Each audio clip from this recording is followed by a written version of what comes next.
My new HHA Tetra RYZ. Let's play with these little babies.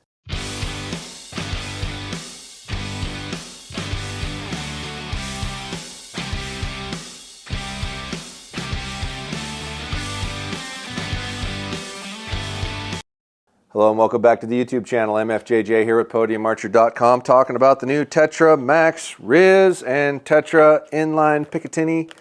Going to play with both of these. We just started carrying HHA, hadn't carried them in a long time, but due to your massive amounts of requests for this product, we brought it in. They're not on the website yet, but hopefully by the time we get this edited, I'll have time to put them on there. So this is the dovetail version that's supposed to be nice and bridge lock compatible. So, and this is the one that is without a head. Wasn't sure how to read their packaging, but we do, and we'll have these on here with the attachment to put an ultra view on if you're an ultra view fan. But just wanted to take a look at the connectivity and how well it fit into a bridge lock. Which, boy, that's a good fit. That's like they made it right for it. It's pretty slick. Some of the unique things about this sight, it does not have a rail adjustment, which I would say 50% of all movable sights don't have a rail or the ability to move this direction. Now, my personal pet peeve is this is an important feature, and if you look at most target sights, they'll have one. But most bows that are built today are built square to where it really doesn't matter, so I can understand why they're not offering one up. I will say out of this sight, it moves smoother in here than any other movable sight I've ever touched. It is clean, it's metal connections, it's quiet, and there's a lock on the knob to where you can put it in place and it doesn't move. It does have a third access plumb here for moving your rail this way. And looking at the way it's set up, I'm willing to bet you could probably shoot this in like you can a black gold. So that part's pretty cool. It looks very similar to that feature. And fully set up and ready to put an ultra view on with the other adapter part. And they do also offer this with a 1-pin head, a double pin vertical head, a multiple pin side head. There's so many choices, and most of those I got in, so they will be on the website. But the fin on the Matthews is great, but let's see how the other model fits on the Hoyt. Flip this off real quick. This may or may not be the first giveaway bow. I'm using it as a prop again because I haven't announced the winner yet. But this bow is going to be given away here in a week or two. Follow along on the Instagram if you want to actually see who won it, and maybe it's you. We'll find out here quickly. But it was whoever gave me the most creative comment, and we've had over 30,000 views on the video for this bow, and Hoyt just sent me this the other day, so we're ready to give it away. Follow along if you want to see who wins. But let's see how these Tetras fit on a Hoyt. That's your head. So that's their 4-pin head. I do like the contour and the way they set these pins up and the gaps in between them. For me, I get really pet peeved when a pin's big and fat.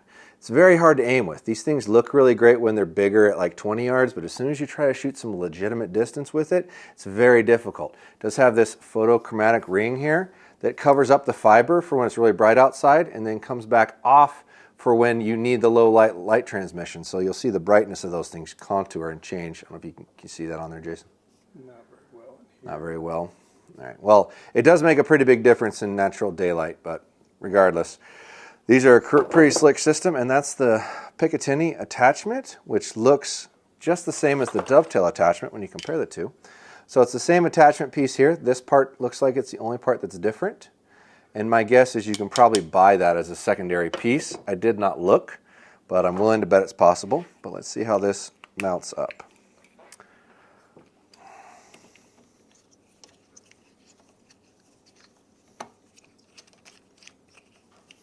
There's one really slick deal about the Picatinny mounts. They're really simple, they're easy, and they're rock solid. And then the other neat feature that they offer on this sight, this plate right here can flip over each direction depending on how much left to right adjustment you need. And it'll become relevant when you pick mount something or bridge lock mount something because you're moving the sight to the left of where it naturally would sit. So this base piece probably will need to flip over to have enough left to right adjustment to fit correctly. There's a nice little micro drive in here. I mean, they do a really good job on their products. They're very, very clean. They work very well. And as far as I can recall, they are still 100% American made in Wisconsin. So you got to loosen this screw and this screw to get that in there. Couple of turns.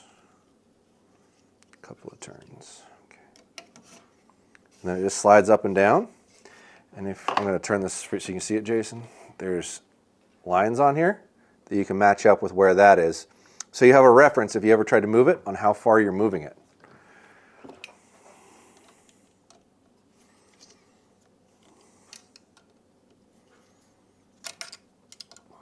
And then we'll see what our left-right looks like and see if that plate's going to need to be flipped over. I almost guarantee it will. Other thing that HHA does is they have some really long-distance sight tapes, and it comes with a big kit here. Now they have some pretty boisterous numbers here, like 150, 160, 170.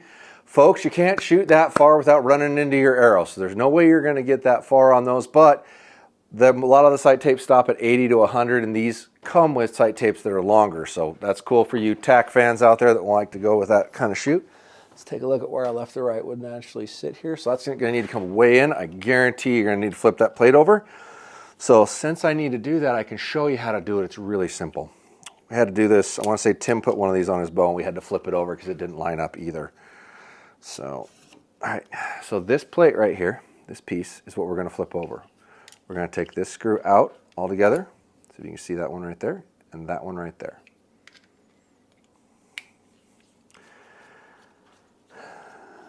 This is a very, very simple process that might get overlooked when you're trying to adjust your sight in and out. Come on. Get in there. There it goes.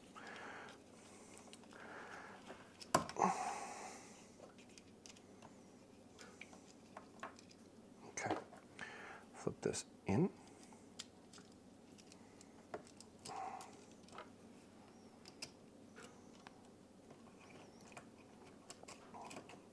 Trying to make this look easy, but getting it back started might not be as easy as I'm making it look here.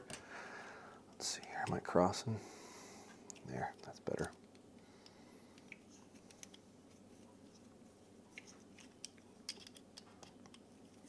There we go. Tighten that one all the way back up.